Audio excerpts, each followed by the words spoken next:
Good afternoon and a very warm welcome to our Creo 7 webinar series. In fact, this is our second webinar in which we will discuss the Creo simulation driven design functionality in Creo 7.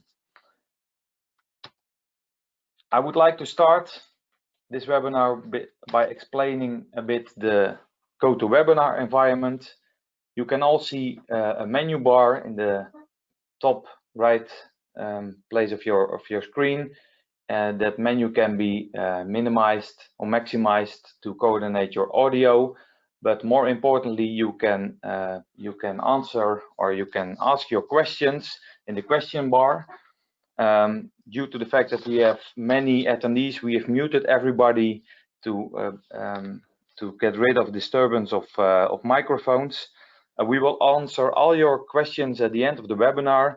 And whenever your question will not be answered during the live webinar, we will personally come back to you. To be clear, this webinar will be recorded for replay purposes so that we can share this as well on our website or on our YouTube channel. First of all, an introduction of the agenda of this session. I will introduce Creo 7 shortly.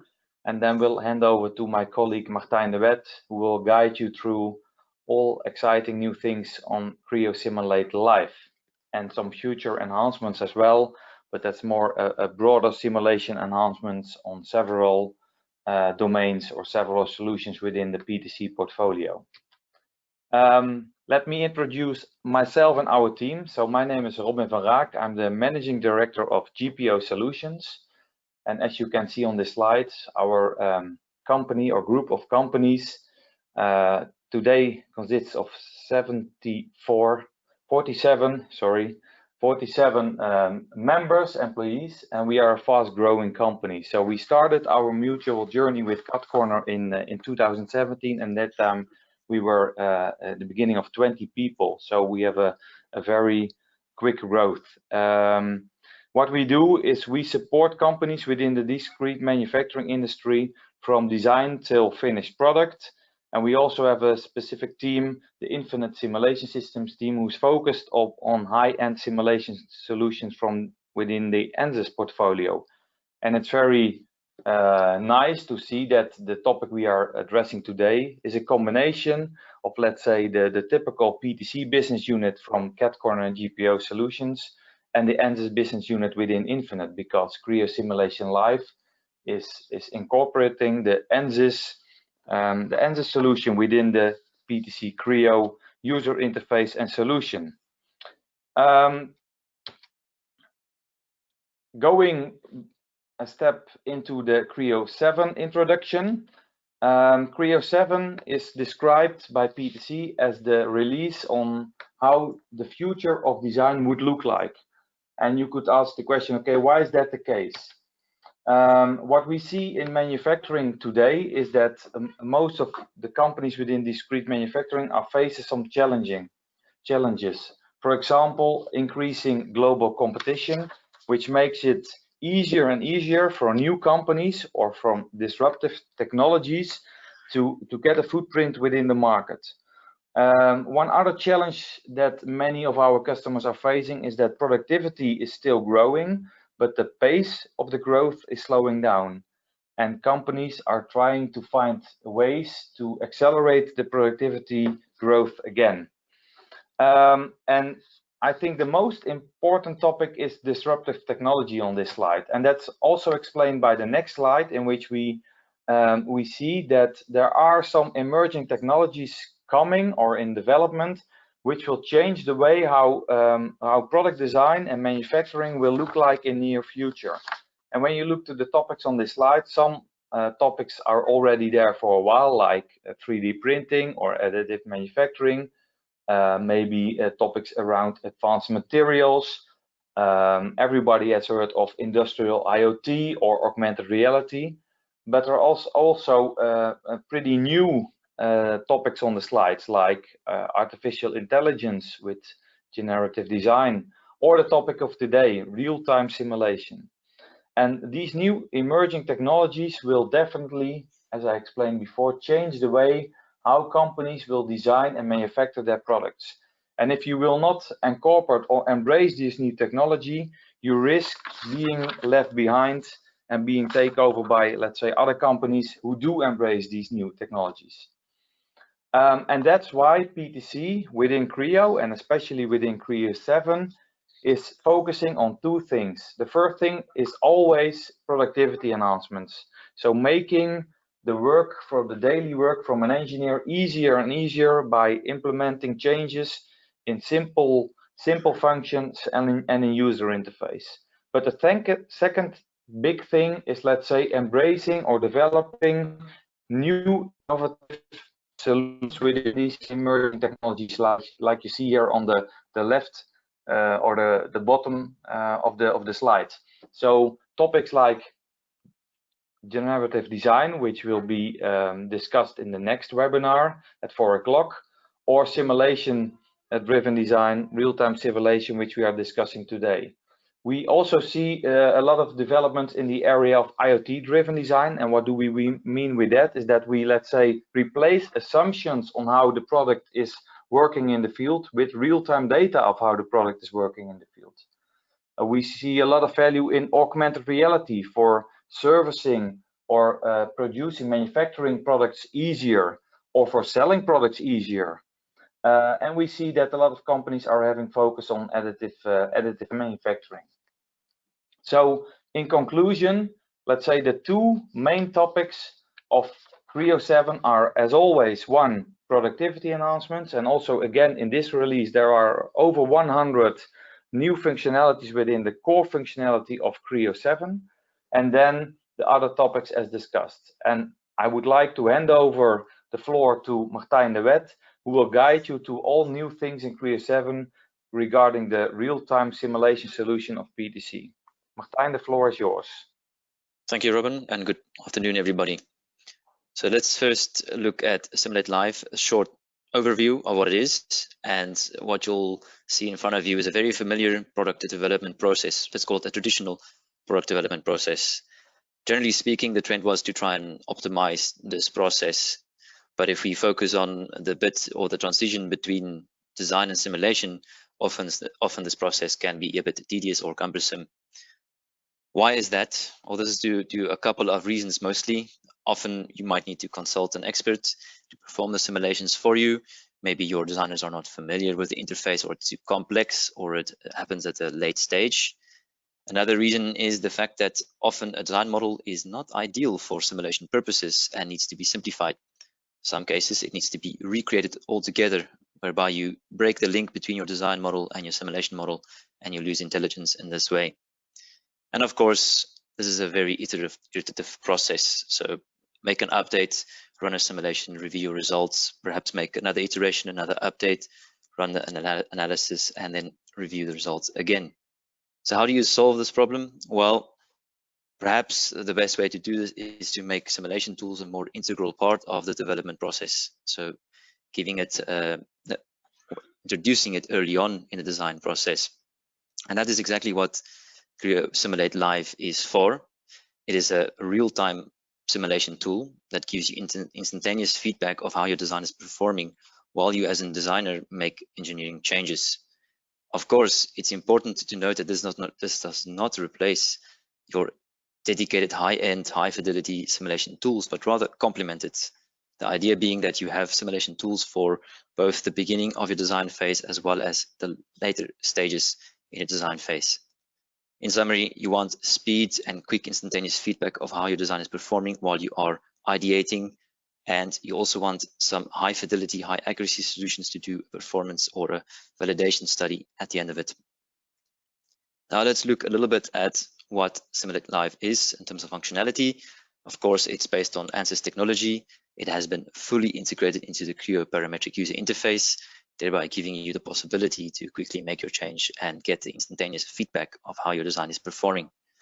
You'll see at the bottom there as well, currently we include studies for structural thermal modal, and then of course for Creo 7, the new one would be fluid. Okay, so let's quickly focus on some core enhancements in Simulate Live. So in terms of workflow, Load definition is much easier. You can pick your own coordinate system if you want to control in which direction your load needs to be applied. You can even define your load direction by means of selecting a surface.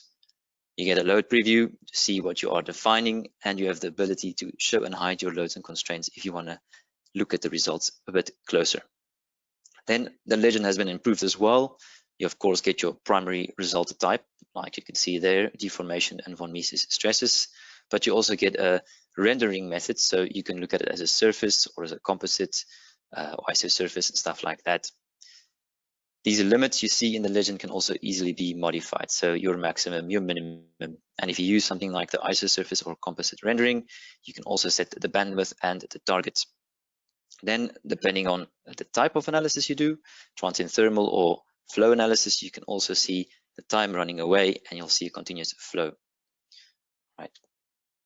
The next bit should be familiar to most people who have used Simulate Creo Simulation tools, the high fidelity solution. That is the means to quickly define cylindrical, ball, or planar constraints. And the next bit is the support for probes within behavioral modeling extensions. So if you apply a probe in Simulate Live, you can see it as a parameter essentially, and you can utilize this in your sensitivity or feasibility studies within the behavioral modeling extension. Then it's also possible to apply a linear acceleration now. So maybe you want to apply an inertial load or see what the effect of gravity is. You can go and model these conditions. Then of course, and actually from Creo 6010, this was introduced. You're now able to define the scope within assembly mode. So that is to isolate a specific part wherein you want to perform your Simulate Live analysis. The remaining geometry will become a reference and are there purely for reference purposes, but are not included in your simulation. Then transient thermal studies have been introduced. Of course, you can toggle between steady state and thermal or transient thermal analysis. You've got the option to pause and resume it, of course, as it's a continuous update of results. The probes have also been enhanced in this case, so not only do you see the result of the probe, but you can also graph it over time, which is very interesting, and this can then be exported to, say, an Excel or printed off if needed. Furthermore, a new boundary condition called initial temperature has been introduced, so you can control the environmental temperature if you wish to do so. And of course, multi-body support is also available within Simulate Live, as Stefan might have mentioned before. Of course, this is available in all structure types, so of all types, structure, thermal, modal, and flow analysis. Then, as you can see, ANSYS and PTC are planning to improve the solver. This has been somewhat updated already in Creo 4, but is planned for Creo 7 and a new version for Creo 6. This is GPU-based, the solver for Simulate Live. So the purpose of the new solver would be to make more efficient use of your graphics card and the memory available in your graphics card, so using more memory when it's required, as well as more efficient approach to try and solve or make a sort of a mesh automatically over the model itself. Then the big new enhancement is, of course, the fluid component of Simulate Live. As with the other modes or study types, it's the same philosophy, speed, ease of use, instantaneous results with Simulate real-time fluid analysis. Some of the capabilities you get is a very quick creation of a fluid domain that would be the domain wherein your gas or fluid would be modeled or simulated. We can simulate external flow as well as internal flow, the combination of fluid flow with temperature, so different temperatures, different velocities mixed all together. And of course, the results also is displayed interactively as well with interactive probes. Some of the options you do get is streamlines, cut planes, particles, as well as direction field. Now, before we go to the next slide, it's important to note that this tool is for the designer, for the engineer, the guy that does the concept and design. So if you're interested in calculating drag or lift or a pressure drop, this is not the idea with Simulate Live. That is more a high-end CFD function, but Simulate Live will still give a valuable insight into the engineer, the designer's modifications as he goes along. All right, that brings me to the demonstration. We'll look at a couple of things. We'll start with a simple static analysis, look at some of the thermal capabilities as well, and then I'll show you a lot about the new thermal mode as well, with an internal flow simulation as well as an external flow simulation. I will switch to Creo, and we'll start with this bracket. Before I start, you can immediately see I've made use of multi-body as well here, that you can use in Simulate Live. I will initialize the tool, and you can see it's a tab within the user interface. So once that's loaded, I'm able to go and define different kinds of studies. I already have a default static defined, and I can go define my boundary conditions. So the first thing I'll do is click on the surface, and you see the functional type constraints has been applied to the mini toolbar as well, so I can control my degree of freedom very accurately. I'll continue to apply some of these constraints, and then we'll start and look at the loading condition. So I'll apply the cylindrical constraint here, and I'll apply a displacement constraint there to simulate a bolt fastening. We'll apply a load on the surface, and some of the new stuff you'll see is the ability to select your own coordinate system. You also have the ability to pick a surface, and you'll notice that Creo will automatically determine the X, Y vectors for me, and all I have to focus on is the load normal to this surface. Once that is applied, I can click on the play button either from the dashboard or from my in-graphics toolbar. I'm going to click on play, and you should see the contour plot or the fringe plot become available, and I'll see my results on the side there. Now, this has been enhanced as well, so I can easily switch to, let's say, deformation.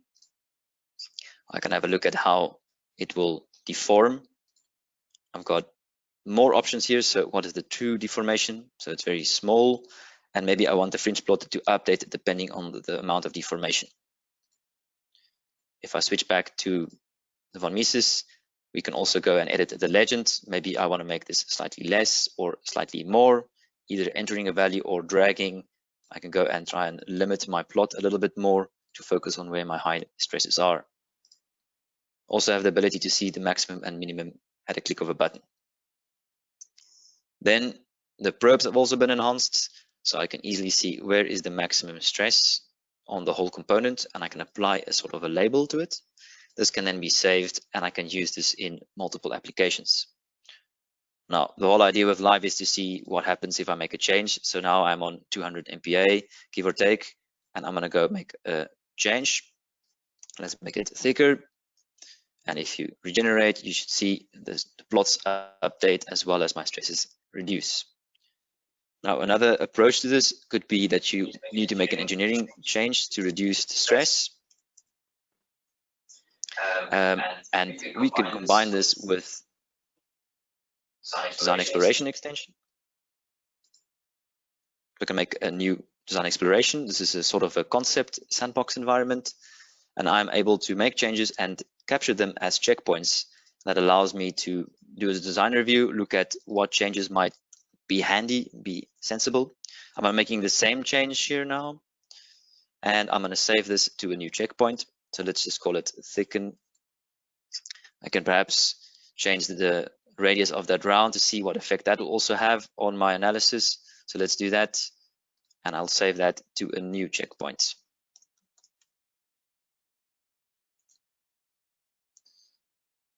So I'm on 158. It'll go down only slightly, I see, and I'll save that to a new snapshot.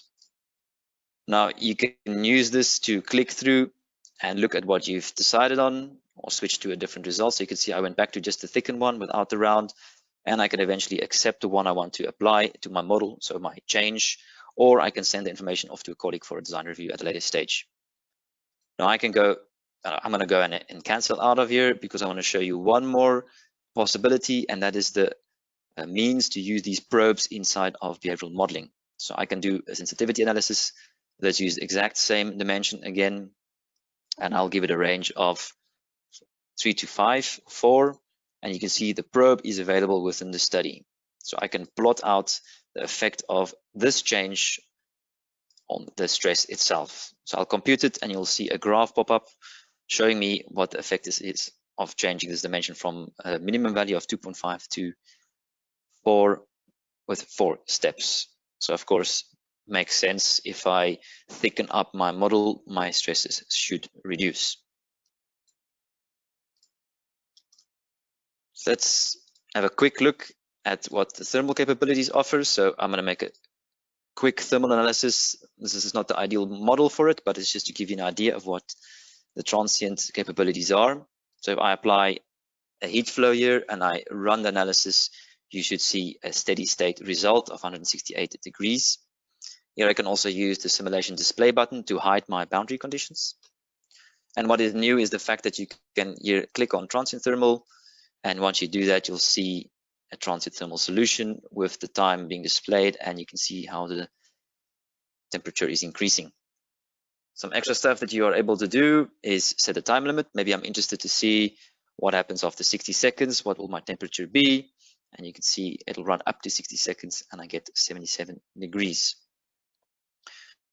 Of course, I can go and change my initial temperature as well. So now it's at 20 degrees, but I can simulate, let's say this hanger is in an environment of 30 degrees, and you can see that will also affect my end results. Really simple structural and thermal analysis in this case. So I'm going to go to the next model. And in this case, we will initialize live simulation again, and we will perform an internal flow simulation. From the drop-down, you'll see the fluid study. And if I click on this option, I have the ability to either select a fluid domain. So maybe I've created it before, or I can create it within this model as either internal volume or an external volume. The internal volume is really easy to do. Just simply select your boundaries. Let's take the back surface, and you can see how it quickly creates the volume for me.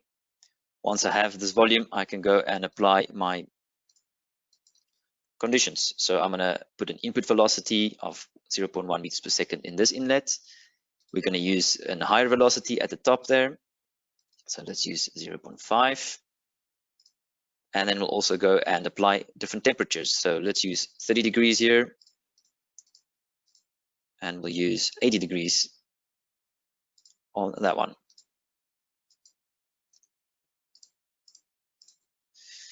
I'm also going to apply a gauge pressure of 0 at the back there. And we still need to decide what material I want to use. So PTC have been kind and provided a whole library, and you can see fluid properties are available here. I can just simply double click on water in this case, which I want to simulate, and run it through this model.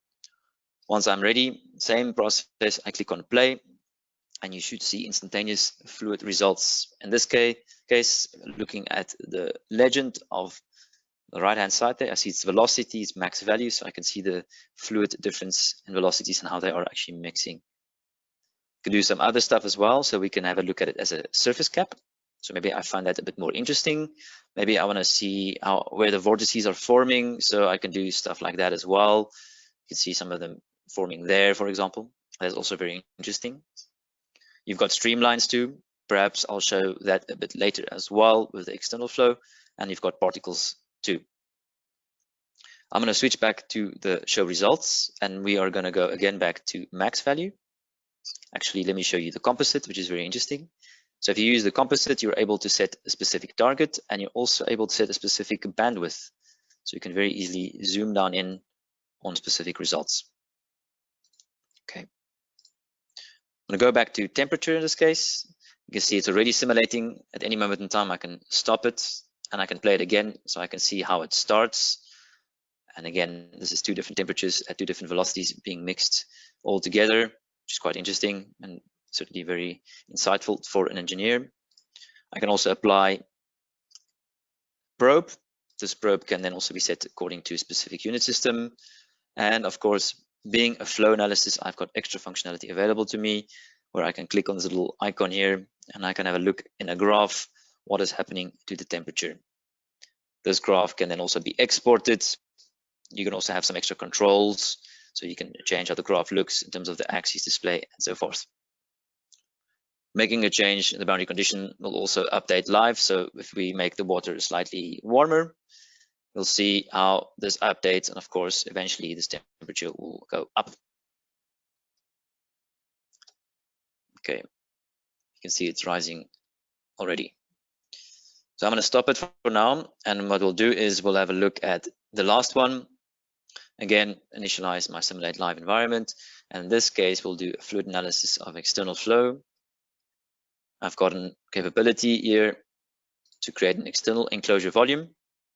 I can use these draggers to drag how big I want this to be. So make it a bit longer there. can drag it to the top here. And if I really want to be very precise, I can also just type in a value with these draggers. So I'll do exactly the same on each side. With this enclosure defined, I can define my boundary conditions. So I will give it an input velocity of, let's say, 30 meters per second, slightly more than 100 kilometers per hour. Again, the outlet pressure will be gauge pressure. And then very important, I need to apply slip symmetry to all these walls. Otherwise, I will have friction and my results will not be clear. What I can do as well, as this is a lot more of a volume, is I can go change my performance and I can make it a bit lower so I get more instantaneous results. Or if I want to get more accuracy out of it, I can go and increase the accuracy there as well. Again, I'm going to go and hide my definition and I'll click on play. You can see there's also a wizard. I haven't applied my material, so let's do that. I'll use area in this case. And that is defined. We'll click on play and we'll have it calculate. You can see it places a cut plane. And what it calculates now is the velocity at the top of the vehicle, top of the box, let's call it the box. You can see an increase in velocity, so the pressure will decrease. Perhaps there's something I can do about that. So let's look at some of the other options here as well. So let's look at streamlines.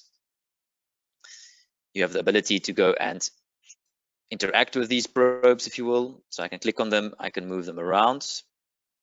I can also change the size very quickly. There's additional options available here as well. So maybe I want to look at the streamlines as vectors. That can also be done with a couple of clicks. You have a bunch of draggers here, so you can increase the count, for example, to see more of them, or you can increase the size, increase the tail length and stuff like that. Very interesting. You can see the vortices at the back there. I'm going to stop it. And then you're going to look at particles as well. This looks quite fast, but the bit I wanted to really show you is this emitter button. So again, additional options to change how this is shown or represented. I'm going to click on the emitter, and this is quite cool because you can also, with the emitter, drag around and get a feel for what is happening with the simulation results. Let's go back to the results, and I want to look at other types of information. So let's look at pressure, and I can, for example, look at inverse pressure.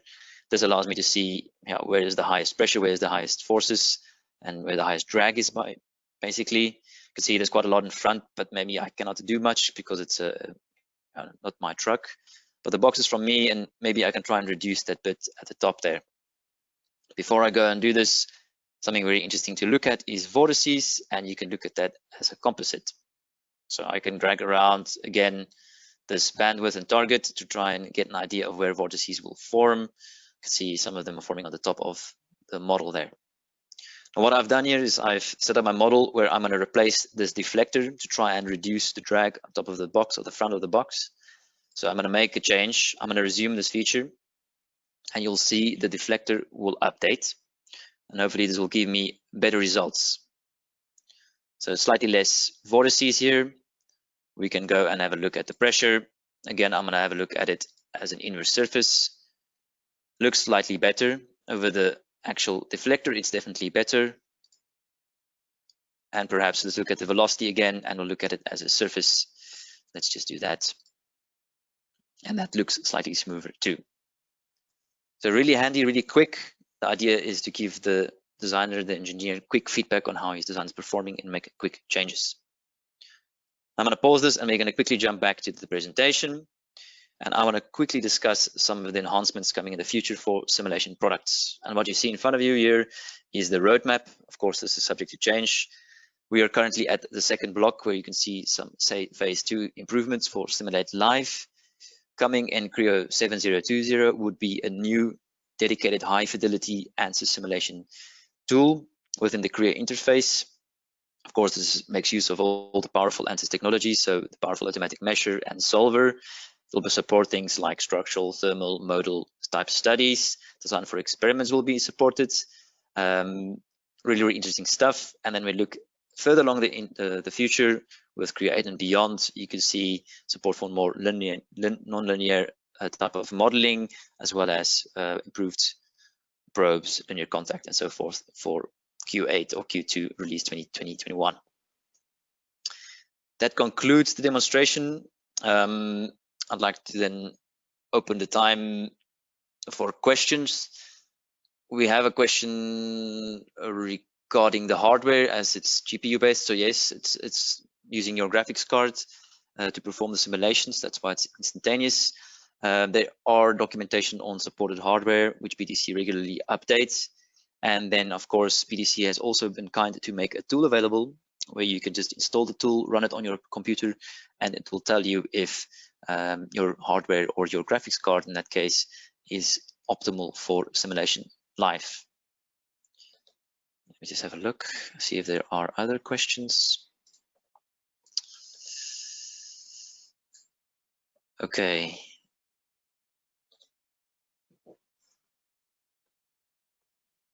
I don't see any other questions. I'm just looking at my colleague. I think we'll conclude the webinar then. Thanks again for your time and for joining us in this webinar, and hope to see you in the next one. Thank you and goodbye.